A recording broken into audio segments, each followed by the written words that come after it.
하나님께서 기뻐하실 줄로 믿습니다. 예레미야서 33장 2절 3절 말씀에 보면 일을 행하시는 여호와, 행동하시는 여호와, 하나님께서는 법당의 부처님처럼 그냥 모시고 계시는 하나님은 성경에는 없습니다. 백성들의 삶 속에서, 역사의 현장 속에서 행동하시는 여호와, 일을 이루시는 여호와라고 말합니다. 일을 행하시는 여호와, 그것을 만들며 성취하시는 여호와, 그의 이름을 여호와라 하시는 이가 이와 같이 이르시도다. 지금 우리들에게 한국 교회에 주시는 살아계신 하나님의 살아있는 말씀입니다. 33장 예레미야 33장 3절 읽겠습니다. 너는 내게 부르짖어라. 내가 너에게 응답하겠다. 하나님의 약속의 말씀으로 받읍시다. 너희는 내게 부르짖어라. 부르짖으면 응답하겠다. 이 말을 뒤집으면은 부르짖지 않으면 응답이 없습니다. 우리가 이렇게 우중에도 추위 속에서도 이렇게 모여서 부르짖고 부르짖을 때에 하나님께서 응답하신다는 약속입니다. 그리고 응답이 어떻게 나타나느냐? 너가 알지 못하는 크고 은밀한 일을 너에게 보이리라. 이 말씀대로 우리 한국 땅에 응답될 줄로 믿습니다. 우리가 생각하지 못하고 기대하지 못하고 꿈꾸지 못하는 놀라운 일, 우리의 예상을 뛰어넘는, 우리의 상상력을 벗어나는 크고 놀라운 일, 은밀한 일을 보여주시겠다는 약속입니다. 약속 붙들고 힘을 내고 나갑시다. 여러분 다 어깨 펴시고 자세를 반드시 하고 우리가 힘있게 말씀 붙들고 전진하기 바랍니다. 저 이사야서 60장 1절 말씀 정말 소중한 말씀입니다. 우리 교회 전체에 주시는 살아계신 하나님의 살아있는 말씀입니다. 이사야서 60장 1절 일어나라 빛을 발하라 여호와의 영광이 너희 위에 임하여 있다 하셨습니다. 일어나라 rise up 빛을 발하라 be shine 하나님의 영광이 한국 교회 위에 오니 모임 위에 우리들의 삶 위에 하나님의 영광이 임하여 있습니다. 그 영광을 이 민족 앞에서 백성들 앞에서 통일 한국 시대를 바라보고 우리가 하나님의 영광을 삶 속에서 역사의 현장 속에서 드러내는 우리가 될 수 있게 되기 바랍니다. 저 미국의 포린 파리시라는 잡지가 있습니다. 포린 파리시 외교 정책 그런 뜻이 되겠습니다. 2012년 1월호에 특집을 실었습니다. G7 시대 이후, 브릭스 시대 이후 세계는 어디로 가느냐? 우크라이나 러시아 전쟁 이후, 미국, 중국 패권 다툼 이후 세계는 어떻게 변할 것인가? 그렇게 쓰고 있습니다. G7 시대는 익히 아시는 바처럼 동양의 일본을 포함한 서양 6나라가 합쳐서 G7 선진국이라 합니다. G7 시대 이후 브릭스 시대, 브릭스는 B는 브라질, R은 러시아, I는 인디아, C는 차이나, 그리고 마지막 S는 사우스 아프리카 공화국입니다. G7 시대 이후, 브릭스 시대 이후 세계는 어디로 가느냐? 포린 파리시 2012년 1호로 특집에서 이르기를 겉즈 시대가 도래한다. 2030년에서 2040년 어간에 겉즈 시대가 도래한다고 쓰고 있습니다. 겉즈는 GUTS의 머리 글자입니다. G는 저머니 독일입니다. U는 USA 미국입니다. T는 터키입니다. 터키가 이슬람 국가들을 통합해서 이슬람 세력을 규합해서 한 시대를 이끌어 간다는 얘기입니다. 네 번째 S는 사우스 코리아입니다. 다시 말씀드립니다. G7 시대 이후, 브릭스 시대 이후 세계는 어디로 가느냐?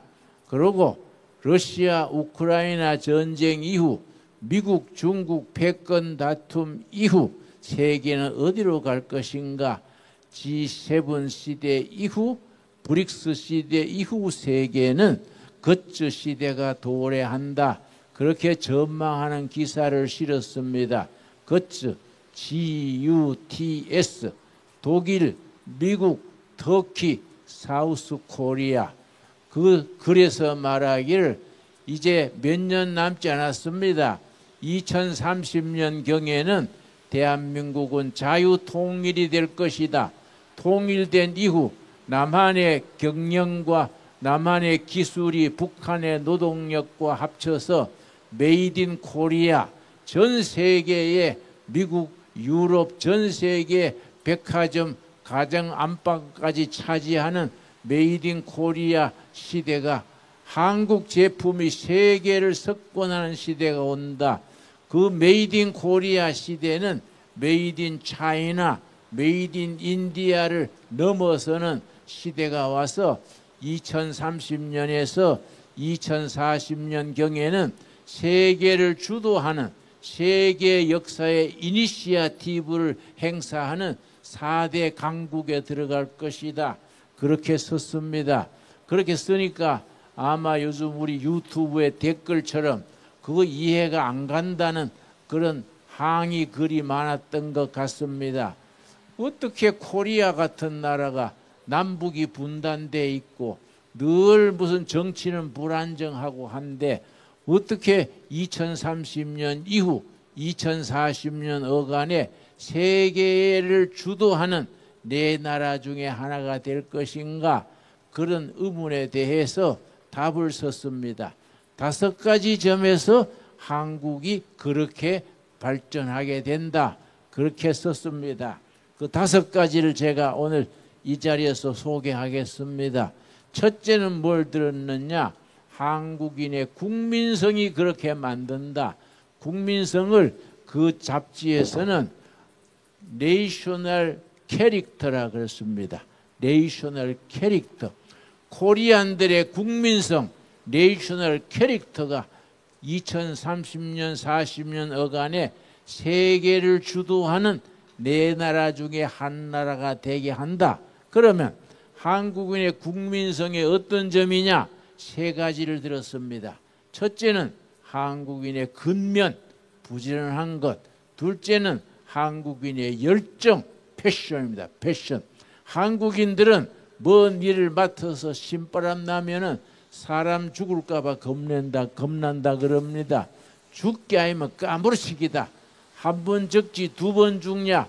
그러고 밤낮을 가리지 않고 열정을 가지고 일을 하기 때문에 그런 국민적인 근성이 세계 역사의 선두에 서게 된다 했습니다. 3번째는 뭘 들었느냐? 한국인의 총명성. 요 3가지가 국민성이 그렇게 만든다. 2번째 뭘 들었느냐? 한국인의 교육열을 듣습니다.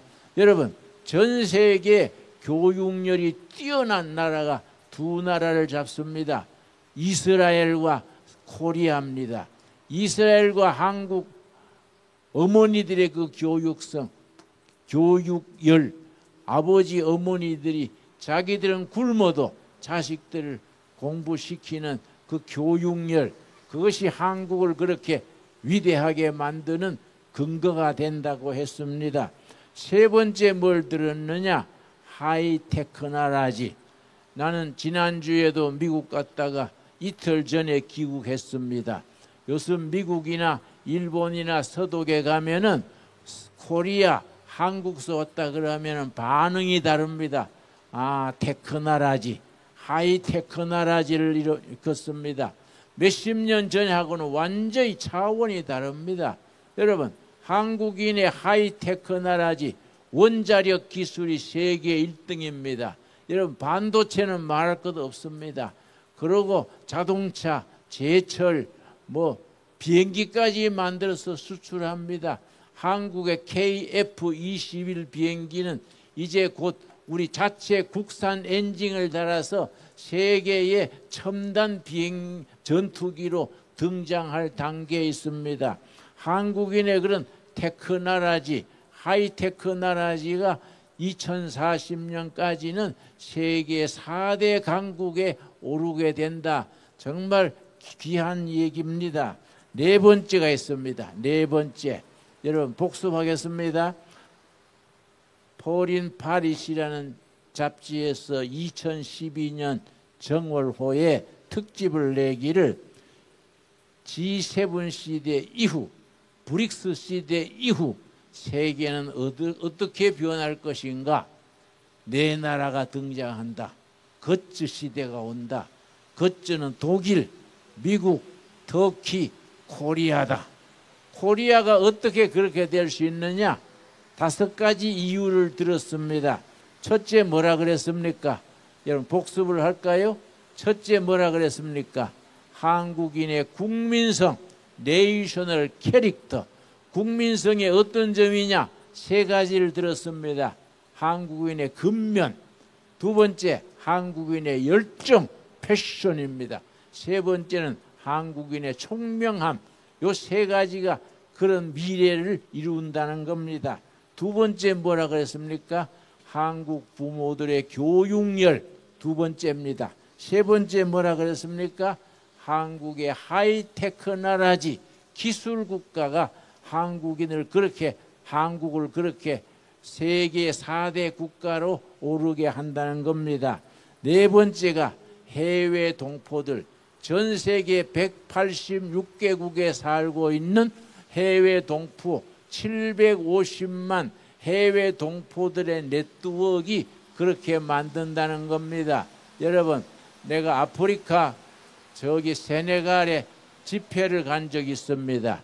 그런데 선거하다가 여당 야당의 시가전이 벌어져 가지고 막 총질을 하고 해서 집회도 못하고 갇혀 있었는데, 그런데 거기에 있는 시가전이 벌어지니까 일본 상인 또 떠나고 독일 상인 또 떠나고 다 떠났는데 한국 상인만 떠나지 않고 가게를 지키고 있다. 그래서 걱정이 돼서 한번 가봤습니다. 조심조심 갔더니 문을 반쯤 열어놓고 가게를 지키고 있더라고요. 그래서 난 한국에서 온 김진홍 목사입니다. 그런데 총알이 핑핑 날아가는데 어떻게 가게를 열고 있습니까? 그랬더니 목사님 더 잘 됩니다. 그래요. 어떻게 더 잘 됩니까? 그랬더니 일본 상인 또 갚버리고 독일 상인 또 갚버리고 다 갚버렸는데 우리만 있으니까, 우리 가게만 있으니까 다 우리 가게로 사러 오지요.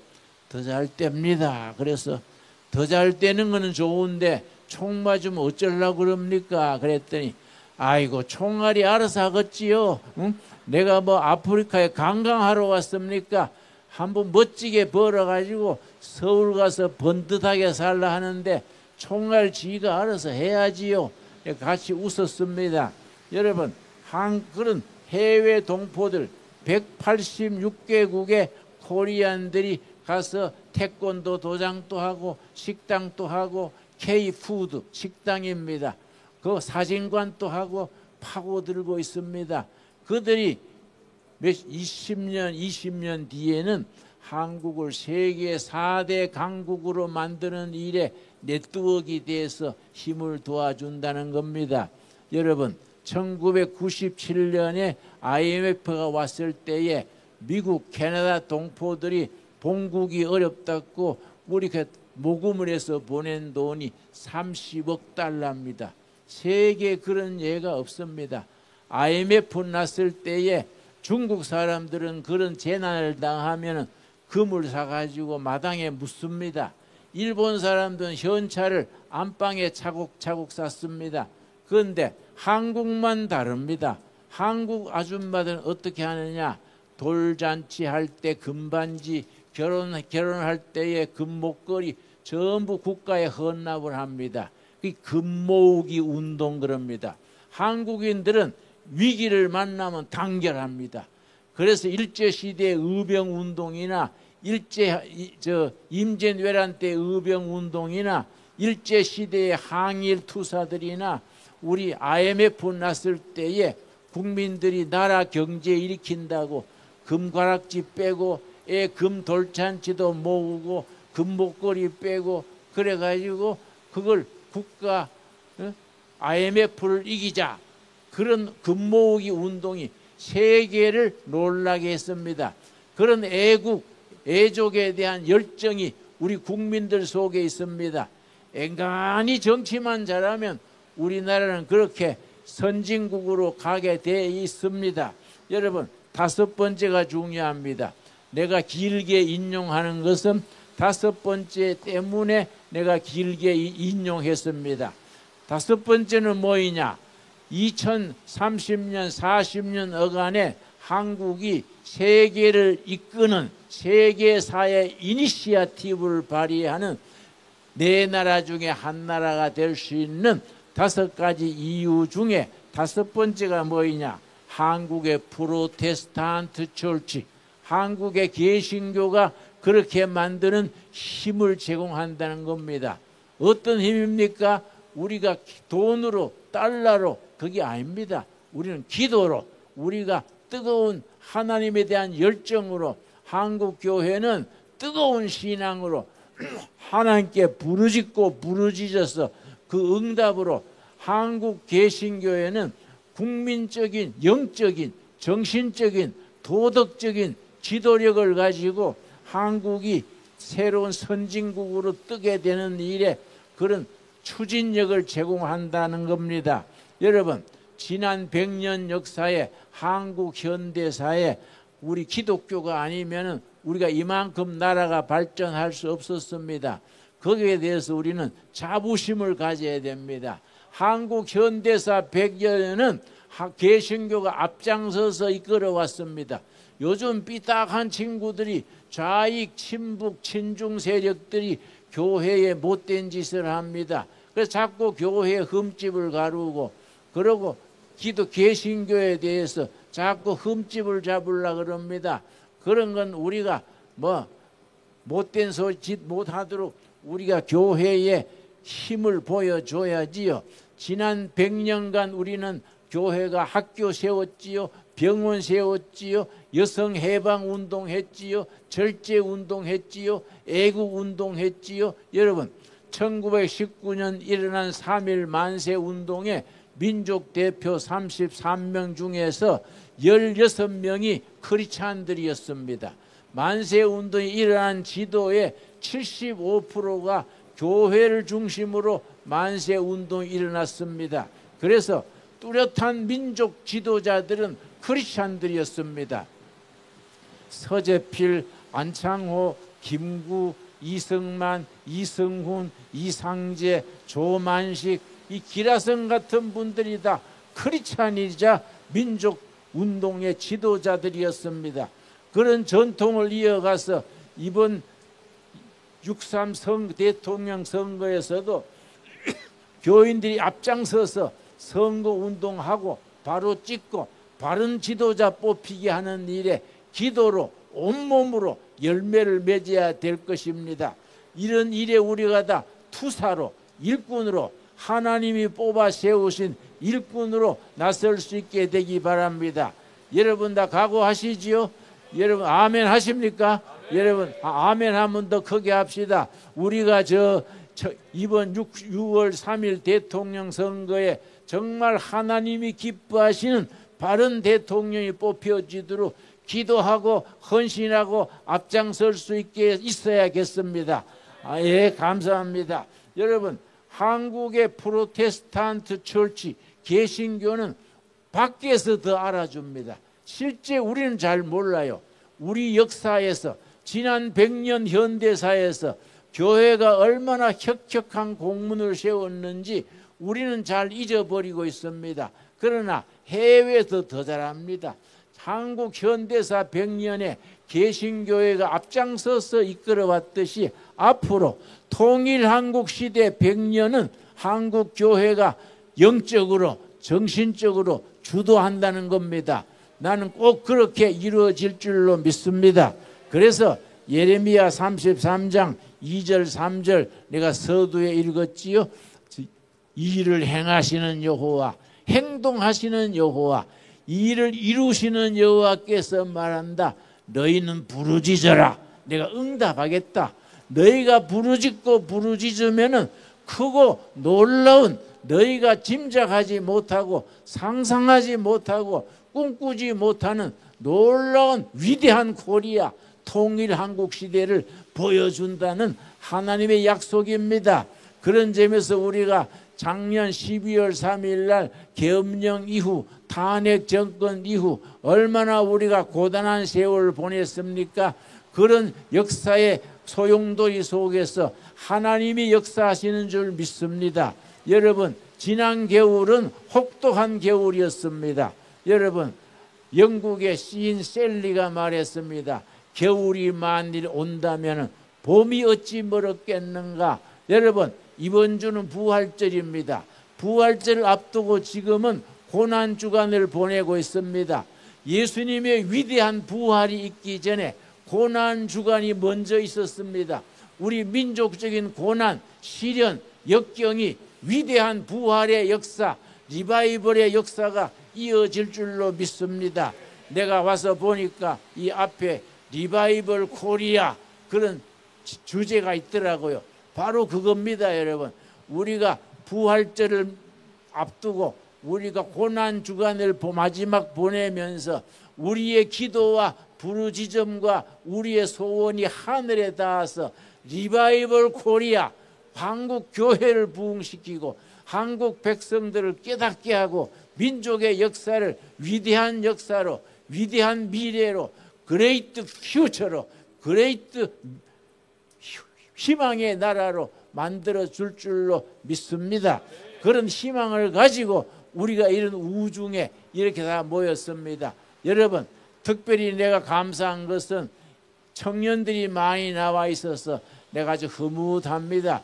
여러분, 청년들, 여러분들이 이제 앞으로 이 나라의 통일 한국 시대의 주인들이 될 것입니다.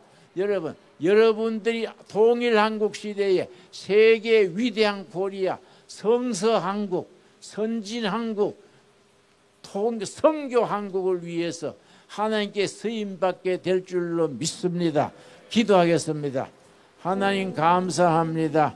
세술은 세 부대에 담는다 하였습니다. 위대한 청년들, 위대한 한국교회 성도들의 꿈과 기도와 열정이 하나로 열매 맺어서 위대한 코리아를 이룰 수 있게 하여 주시옵소서. 세술은 세 부대에 담는다 했습니다. 새로운 일꾼들이 일어나서 이 나라의 정치, 경제 모든 분야에 참 타락한 죄 많은 탈선한 지도자들을 다 물리치고 새로운 코리아 통일 한국 시대 온 세계에 빛을 발하는 위대한 나라를 이루어가게 될 줄로 믿습니다. 이 일에 하나님께서 인도하실 줄로 믿습니다. 행동하시는 여호와, 일을 이루시는 여호와가 말한다. 너희는 부르짖어라. 내가 응답하겠고 너희가 꿈꾸지 못하고 기대하지 못하는 위대한 미래를 보여준다 했습니다. 아멘. 믿습니다. 일어나 빛을 발하라 하신 말씀대로 우리가 일어나 단결하여 힘을 하나로 모아서 복음의 능력을 발휘하게 하여 주시옵소서. 이제 내일이면 부활절을 맞습니다. 부활하신 주님을 따라서 온 한국교회가 부흥하는 역사, 리바이벌 코리아가 이루어지게 하여 주시옵소서. 예수님 이름 받들어 기도드렸사옵나이다. 아멘.